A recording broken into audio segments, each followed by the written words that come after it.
எனக்கு நாயெல்லாம் ரொம்ப பிடிக்கும். எதுக்கு போய் அதுகளை திட்டுறது? நாய் கோச்சிக்காது.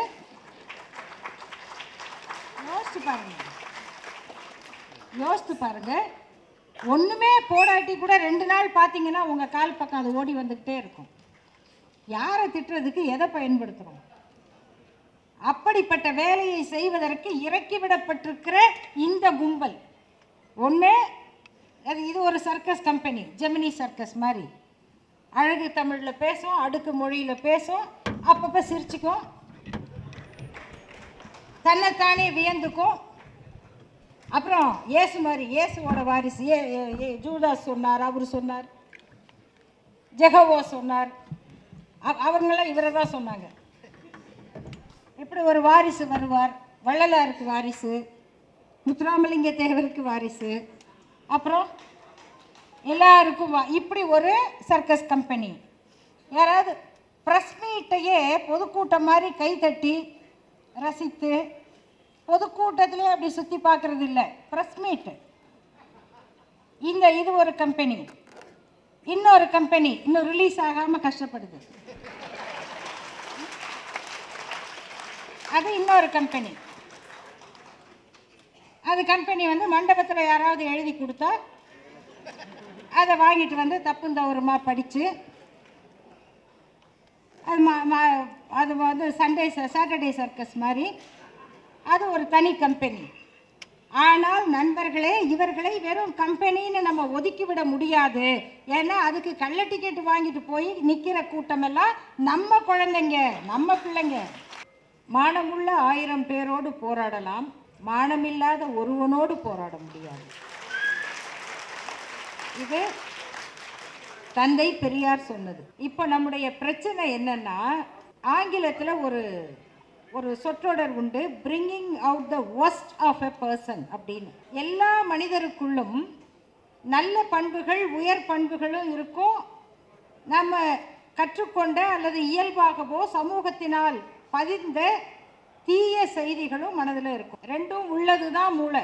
அதில் எது மேலே வரணும் என்பது அந்த மனிதர் திட்டமிட்டு தன்னை செதுக்கி கொண்டு, இதுதான் ஒரு பண்பான வாழ்க்கை நடைமுறை, எடுத்துக்காட்டு, ஒழுக்கம் என்று தன்னைத்தானே வடிவமைத்து கொள்ளுவது. ஆனால் அப்படி உள்ளவர்களை கூட எதிரில் இருக்கிற ஒரு ஆள் நினைச்சா சீண்டி அவரையே கெட்ட வார்த்தை பேச வைக்க முடியும். அதுக்கு ஒருத்தருக்கு ரொம்ப சாமர்த்தியம் வேணும். அந்த சாமர்த்தியம் உள்ள ஒருத்தரோட நம்ம இப்போ பேசிக்கிட்டு இருக்கிறோம். அது ஒரு பக்கம் இருக்கட்டும். ரெண்டாவது ஒரு எடுத்துக்காட்டு சொல்லணும்னா, பொதுவாக அந்த கொசு வந்தால் அடிச்சிடலாம். கொசுவை எப்படி அடிக்கிறதுங்கிறதுக்கே பல டெக்னிக் உண்டு. ஒவ்வொருத்தர் அவ்வளவு தந்திரமாகவும் தபார்னு அடிப்பாங்க. ஈயை அடிக்கிறதுக்கு கொஞ்சம் யோசிக்கணும். அதை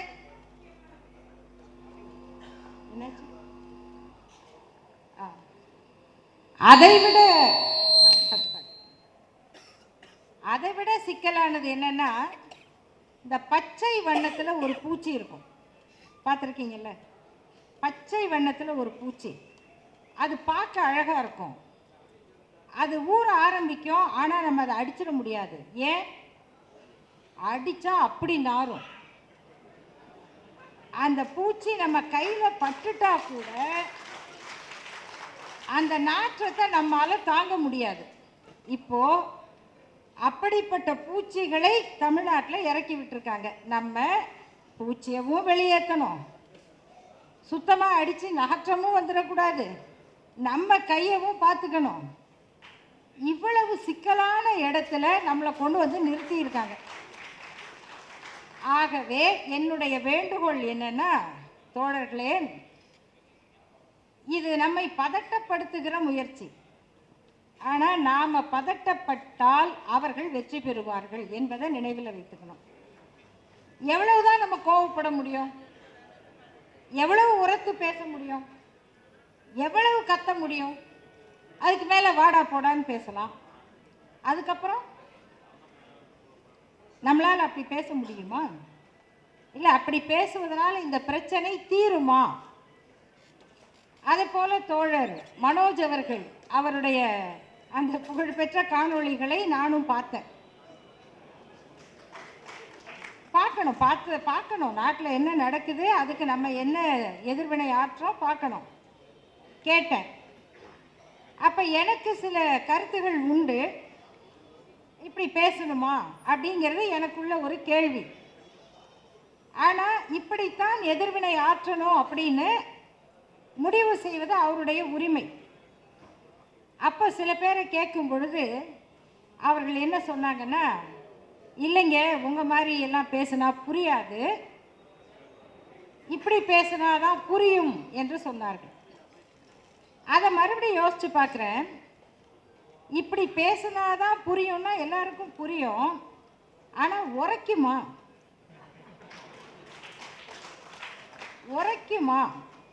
உணர்வார்களா? இப்போ எப்போ ஒருத்தர் வந்து ஒரு ஆணோ பெண்ணோ, இதில் பாலின வேறுபாடு கிடையாது, பெண்களும் அப்படி பேசுகிறாங்க. ஒரு ஆணோ பெண்ணோ பச்சையா பொய்ன்னு தெரிஞ்சு தந்தை பெரியார் வளர்ப்பு மகளை கல்யாணம் செய்து கொண்டார் அப்படின்னு பேசுகிறாங்கன்னா தெரிந்த பொய்.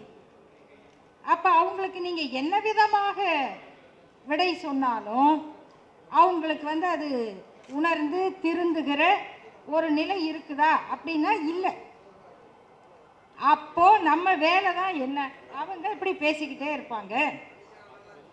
நம்ம என்ன செய்யணும் அப்படின்னா, நாம் நம்முடைய பிரச்சாரத்தை விடாமல் செய்வது ஒன்றுதான் அவர்களை அம்பலப்படுத்துவதற்கான வழி.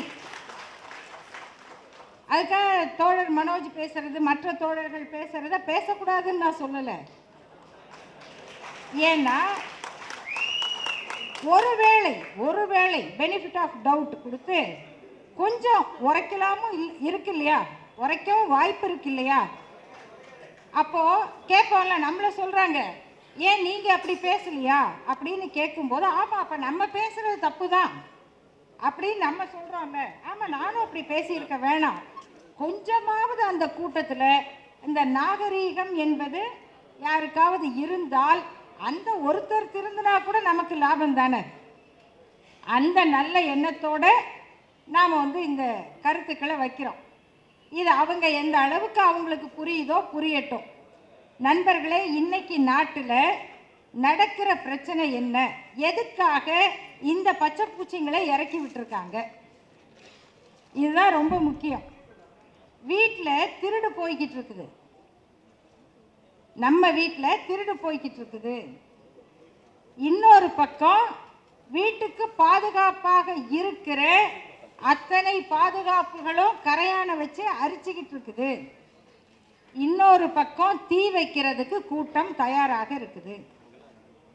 இந்த மூணுக்கு நடுவில் இருக்கிற மக்கள் அந்த ஆபத்தை உணர்ந்து விடாத படிக்கு நம்மை திசை திருப்புவதற்காக இந்த நச்சு பூச்சிகளை இறக்கி விட்டுருக்காங்க. உங்களுடைய கவனம் முழுக்க இந்த பக்கம் வரக்கூடாது. யாராவது கேட்டமா? திருப்பரங்குன்றம் கோயில் விவகாரம் இன்னைக்கு வந்து தமிழ்நாட்டில் மதுரையை அயோத்தியாக மாற்றுவோம்னு குரல் வந்த பிறகு அந்த முருகன் கோயிலை வச்சு காவடி தூக்கி வீரத்தமிழர் முன்னணின்னு இங்கே ஒரு கும்பல் ஆடிக்கிட்டு இருந்துச்சு. அந்த கும்பல் என்ன ஆச்சு? நீங்கள் எல்லாம் அங்கே வந்து நின்றுக்கணும், இது அயோத்தியாக விடமாட்டோம், இது எங்கள் முப்பாட்டன் முருகன் கோயில் அப்படின்னு வந்து நிற்க வேண்டிய கூட்டம் தந்தை பெரியாரை இடிக்கிறதுக்கு பார்ப்பன கடப்பாரை எடுத்துக்கிட்டு வருவோம் அப்படின்னு பேசுகிற வேலையை செய்யுதுன்னா நீங்களும் அந்த பிரச்சனையை கவனிக்க முடியாது, இந்த இன்னொரு பக்கத்தை விட்டுறவும் முடியாது என்கிற நெருக்கடியை உருவாக்குகிற வேலை. அதுக்கு அடுத்து நேற்று ஒரு தீர்ப்பு. இன்னைக்கு நாட்டில் என்ன நடக்குது? நேற்று ஒரு தீர்ப்பு, இன்னொரு நீதிபதி அதே மதுரையில் என்ன சொல்கிறாங்க? ஒரு நூற்றாண்டாக சனாதனத்தின் மீது திராவிடர் கழகமும் திராவிட முன்னேற்ற கழகமும் தாக்குதல் நடத்திக்கிட்டு இருக்கு. இந்த மாதிரி ஜெனோசைடு சனாதனத்தை ஒழிப்போம் என்பது இனப்படுகொலையை குறிக்கும் அப்படின்னு சொல்கிறாங்க.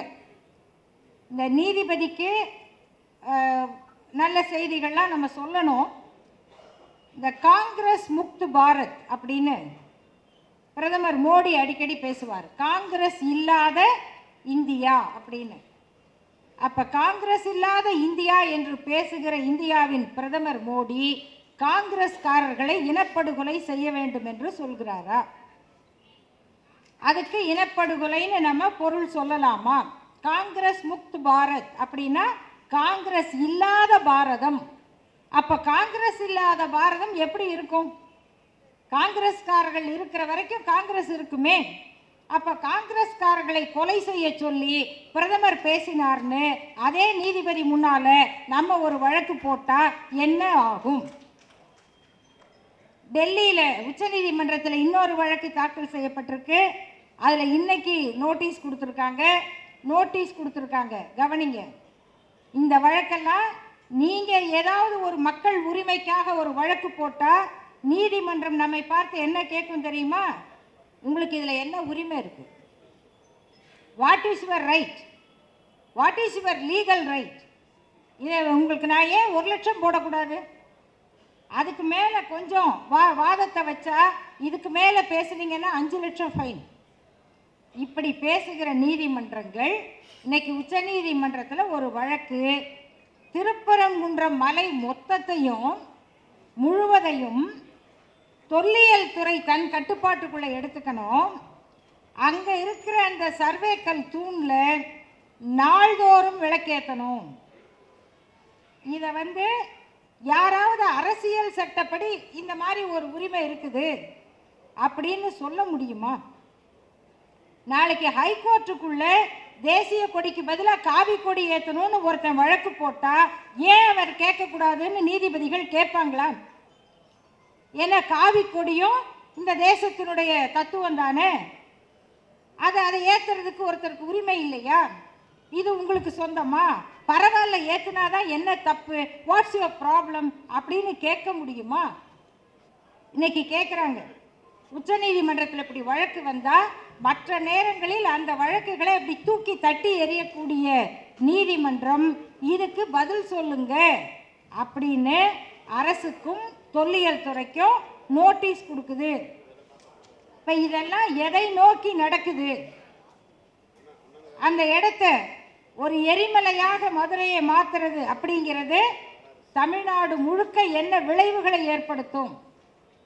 இப்படிப்பட்ட ஒரு முயற்சி தமிழ்நாட்டில் நடக்கும் பொழுது அந்த முயற்சியை எதிர்த்து முறியடிக்கிற வேளையில் நாம் இறங்கிவிடாமல் இந்த புல்லுருவிகளை, சில்வண்டுகளை வைத்துக்கொண்டு இந்த கூத்தை தமிழ்நாட்டில் நடத்தி கொண்டிருக்கிறார்கள். அப்ப நம்முடைய கவலை என்பது இது யாருடைய அணுகுமுறைனா, இதுதான் RSS ஓட அணுகுமுறை. இதுதான் RSS அணுகுமுறை. அது வெளிப்படையானது. அவங்க எப்பவும் நாடாளுமன்றத்தில் ஒன்று பேசுவாங்க, அதே நேரத்தில் இன்னொரு வேலையை செஞ்சுக்கிட்டு இருப்பாங்க. இதில் எது அதிக ஆபத்தானது அப்படின்னு தான் நம்ம பார்க்க முடியுமே தவிர இது முக்கியம் அது முக்கியம் இல்லை அப்படின்னு நினைக்க முடியாது. 2 வேலை செஞ்சால் ஒரு வேலை நன்மையாகவும் ஒரு வேலை தீமையாகவும் செய்கிற பழக்கம் RSSக்கு கிடையாது. அவங்க 2 வேலுமே அழிவு வேலை தான். இந்த அழிவு வேலைகளின் கூடாரத்தை அது இந்த சர்க்கஸ் கம்பெனியை இறக்குற மாதிரி ஒவ்வொரு மாநிலத்துக்கு ஒவ்வொன்று யோசிச்சு பார்த்துருக்கீங்களா? திடீர்னு பெண்கள் சபரிமலைக்கு போகணும் அப்படின்னு ஒரு வழக்கு நடந்தது. அந்த வழக்கு போட்டவங்க யார்? அந்த தீர்ப்பு சரியா, பெண்களுக்கு உரிமை இருக்கா இல்லையா, இதெல்லாம் வேற. அந்த வழக்கை போட்ட பெண்கள் யார்? அவங்க ஏன் அந்த கோயிலுக்கு போகலை? அதே நேரத்தில் திடீர்னு ஒரு சாத்தான் கோயில் ஒன்று இருக்கு வடநாட்டில், ஒரு பெண்கள் கூட்டம் அங்கே போய் அங்கேயும் போகக்கூடாது அப்படின்னா அவங்க திடீர்னு போய் நாங்கள் உள்ளே போவோம் அப்படின்னாங்க. அதுக்கப்புறம் ஏன் போகலை? இவங்க எல்லாருமே RSS அமைப்போட தொடர்புடையவர்கள். அவங்க என்னென்ன வேலை செய்வாங்க அப்படின்னு நம்ம சொல்ல முடியாது. இராணுவ வீரர்களை பலி கொடுக்கறதுல இருந்து எல்லா வேலைக்கும் துணிந்தவர்கள் அவர்கள். அப்ப அது ஏன் செய்யறாங்க? ஏன் புல்வாமா நடந்தது? ஏன் பஹல்காம் நடந்தது? சீனாக்காரங்க இவ்வளோ தூரம் உள்ள வந்துட்டான், இவ்வளோ தூரம். அதை எதிர்ப்பதற்கு பதிலாக பக்கத்து வீட்டில் இருக்கிற முஸ்லீமை முறைச்சி பார்க்கறதுக்கு பஹல்காம் நடந்த பிறகு நண்பர்களே, வெளிநாட்டில் வாழ்கிற இந்தியர்கள், ஜெர்மனியில் வாழுகிற ஒரு இஸ்லாமிய பெண் சொல்கிறார், தமிழ்நாட்டிலிருந்து போனவங்க, நாங்கள் இதுவரைக்கும் அந்த அச்சத்தை உணர்ந்ததில்லை. ஆனால் இந்த பெஹல்காம் நடந்த பிறகு நாங்கள் தெருவில் நடந்து போகிறோம், எங்கள் பக்கத்து வீட்டில் இருக்கிற இந்தியர்கள் எங்களை முறைக்கிறார்கள். அது எவ்வளவு பெரிய அச்சத்தை உண்டாக்கும். அவங்க யாரை முறைக்கணும்? இந்த நாட்டை ஆளுகிற பிஜேபியை பார்த்து முறைக்கணும். தெருவில் நடக்கிற பிஜேபி காரனை பார்த்து முறைக்கணும். என்னையா நாட்டை ஆள்றீங்க? 250 கிலோமீட்டர் உள்ள வந்து சுட்டுட்டான்னு சொல்றீங்களே, உங்க எல்லை படை என்னாச்சு? உங்களுடைய பாதுகாப்பு ஏற்பாடு என்னாச்சு? இந்த பக்கம் சீனாக்காரன் நம்ம இந்திய நாட்டுக்கு பேர் வச்சுக்கிட்டு இருக்கான், ஒவ்வொரு ஊருக்கும் சீனா பேரு. இந்த பக்கம் பாகிஸ்தான்ல இருந்து 250 மைல் உள்ள வந்து சுட்டுட்டு போறாங்க. நீங்க என்ன ஆட்சி நடத்துறீங்க? இந்த லட்சணத்துல இங்க வந்து நீ தமிழ்நாட்டில் கட்சி நடத்துறியா அப்படின்னு ஒவ்வொரு பிஜேபி ஆர்எஸ்எஸ் காரங்களை கேட்க வேண்டியவங்க, அதை விட்டுட்டு பக்கத்து வீட்டில் இருக்கிற முஸ்லீமை முறைச்சி பார்க்க வைக்கிறாங்கன்னா இது எப்பேற்பட்ட கொடூரமான சைக்கோக்களின் கூட்டம். இந்த சைக்கோ கொலைகாரர்களை எல்லாம் நீங்க சீரியல்ல பார்க்க வேண்டாம், இந்த முகாம்களில் பார்த்தாலே, பரிவாரங்களில் பார்த்தாலே தெரியும். யாராவது என்னைக்காவது நடக்கிற தப்பு, இது ஒரு கொடுமை, இந்த இடத்துல ஒரு கொலை நடக்குது, எப்படிங்க கூச்ச நாச்சம் இல்லாம குர்கா போட்டுக்கிட்டு கறியை கொண்டு போய் கோயிலில் போட்டு வரானே, யார் பண்றது? பிடிச்சி, அதுவும் கோயம்புத்தூருங்கள பிடிச்சி, இது ஆம்பளை, இவன் ஆர்எஸ்எஸ் காரன், இந்து முன்னணிக்காரன்னு வெளிப்படுத்தினதுனால அந்த பிரச்சனை முடிஞ்சுது. வடநாடு முழுக்க என்ன நடக்குது? இன்றைக்கு ஒரு கிறிஸ்தவ பாதிரியாரை ஒரிசாவில் மண்டி போட வச்சு, மத்திய பிரதேசத்தில் அவர் வாயில் சாணியை கொடுத்து சாப்பிட சொல்லி ஜெய் ஸ்ரீராம் சொல்லு.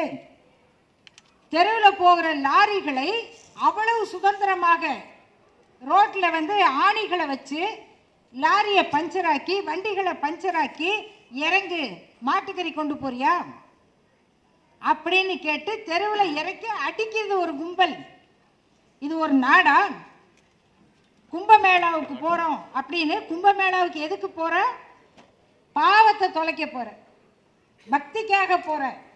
அதுக்கு போக ரயிலில் இடம் இல்லை, ரயில் கதவை திறக்க முடியல, அந்த ரயில் கதவுகளை கண்ணாடிகளை உடைத்து கல்லை வைத்து அடித்து நொறுக்கி உள்ள இருக்கிறவங்கெல்லாம் காயம்பட உள்ள அப்படி வெறியோட ஏறி போகுதே ஒரு கூட்டம். இதெல்லாம் யார் உருவாக்குனது? எந்த நாட்டில் இது நடக்குது? எத்தனை பேர் ரயில்வே ஸ்டேஷனில் டிக்கெட் இல்லாமல் இறங்கி, டிக்கெட் பரிசோதகர் அவங்கள நிறுத்துறாரு, ஜெய்ஹோ ஜெய்ஹோன்னு கத்திக்கிட்டு போகிறோம், டிக்கெட் வாங்க மாட்டோம். இந்த கலாச்சாரத்தை இந்த நாட்டில் உண்டாக்கி இருக்கிற ஒரு கட்சி, ஒரு அமைப்பு, அவன் வச்சிருக்கிற வேலைக்கு எடுபடியாள் வேலை பார்த்துக்கிட்டு வெட்கங்கெட்ட, என்னன்னு சொல்றது? எனக்கு நாயெல்லாம் ரொம்ப பிடிக்கும். எதுக்கு போய் அதுகளை திட்டுறது? நாய் கோச்சிக்காது.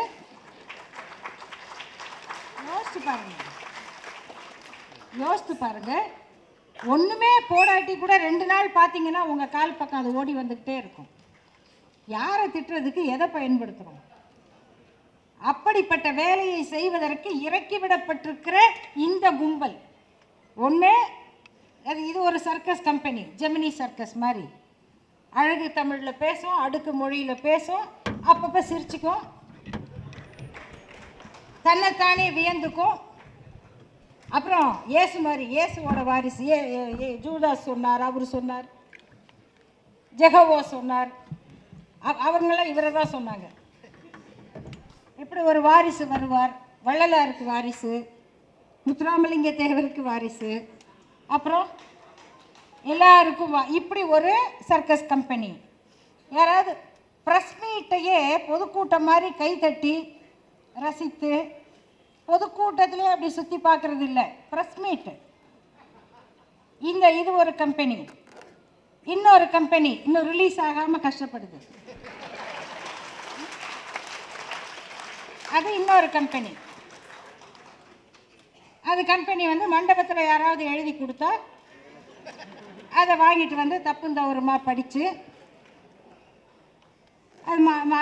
அது வந்து சாட்டர்டே சர்க்கஸ் மாதிரி அது ஒரு தனி கம்பெனி.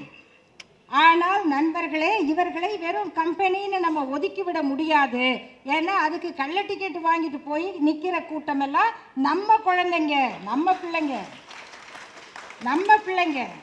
அதனால் இந்த சர்க்கஸ் கம்பெனி நடத்துகிற இந்த ஆளுங்க புள்ள பிடிக்கிறவங்களை பற்றி நம்ம கவலைப்பட்டு தான் ஆகணும்.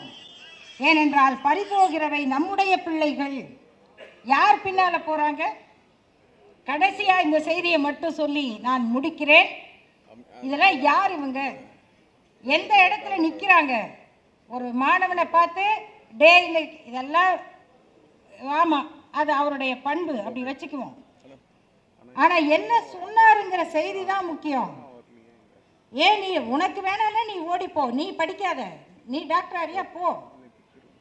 எனக்கு எனக்கு முடிவெட்ட ஆள் வேணும், சட்டத்தை செய்ய நெசவாளி வேணும், சாப்பாட்டுக்கு உழவன் வேணும், செருப்பு தைக்க ஆள் வேணும். இது எந்த இடம்? இந்த நின்று பேசுகிற இடம் யோசிச்சு பாருங்க. நம்ம எங்கே இருக்கோம்?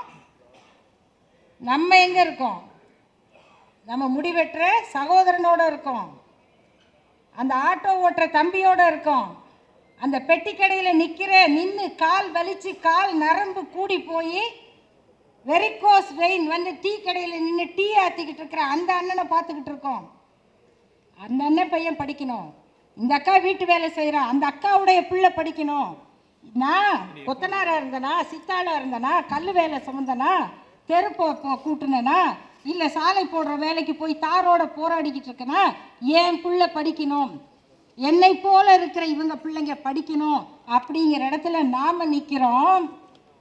எனக்கு முடிவெட்ட ஆள் வேணும், எனக்கு சோறு போட விவசாயி வேணுங்கிற அந்த இடத்துல போய் அவர் நின்றுக்கிட்டு இருக்கார். அவர் எப்படி பார்ப்பனர்கள் தங்களுக்கு வேலை செய்ய இந்த சமுதாயம் ஜாதியாக இருக்கணும்னு நினைச்சாங்களோ, இந்த பார்ப்பனர்களின் கடப்பாறை அந்த இடத்துல நிற்கிது. இப்போ அவங்களோட சேர்ந்து நிற்கிறாங்க.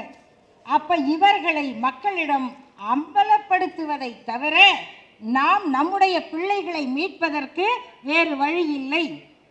நம்ம வந்து படின்னு சொல்கிறோம், எப்படியாவது படி. இன்னைக்கு அரசு பள்ளிகளுக்கு தமிழ்நாடு அரசு செய்கிற முயற்சிகள் நண்பர்களே கொஞ்சம் நெஞ்சம் கிடையாது. எவ்வளவு எத்தனை ஆயிரம் 4.5 லட்சம் குழந்தைங்க இந்த ஆண்டு பள்ளிக்கு சேர்ந்திருக்காங்க. இடைநிற்றல் நிறுத்தப்பட்டிருக்கிறது.